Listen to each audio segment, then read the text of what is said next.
law of supply states that if the price of a product increases, the quantity supplied will increase too. And if the price of the product decreases, the quantity supplied will decrease as well, ceteris paribus. Now, as we did with demand, we will tabulate some data and use it to create a graph to explain this law of supply. Remember, these are just tools to help us understand how supply works.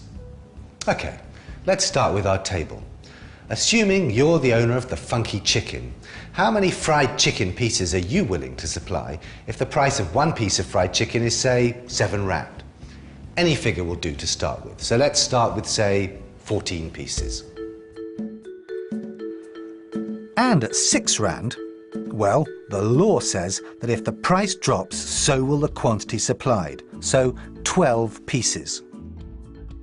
At 5 rand, 10 pieces, and so on, using round figures until our table is complete. This clearly confirms that a positive relationship exists between the price and the quantity supplied. In other words, the higher the price, the higher the quantity supplied, and the lower the price, the lower the quantity supplied.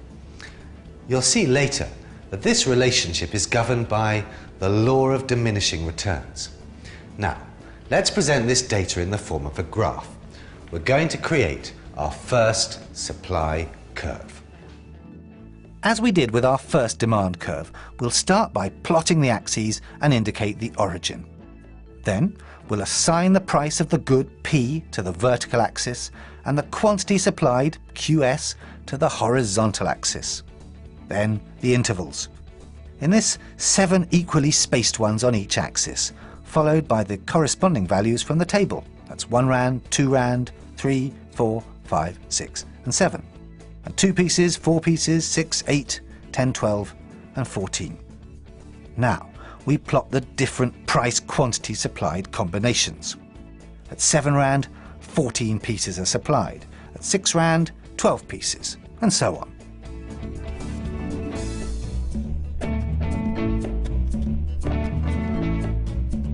When we draw a line joining the points and label SS, we have our first supply curve, indicating the quantities of a good or service that the Funky Chicken plans to sell at each possible price. A movement from point A to B shows that as the price of the fried chicken increases from 4 rand to 6 rand, the quantity supplied increases too, from 8 to 12, and an upward movement along the curve takes place. Likewise, if the price drops, a movement down the curve takes place.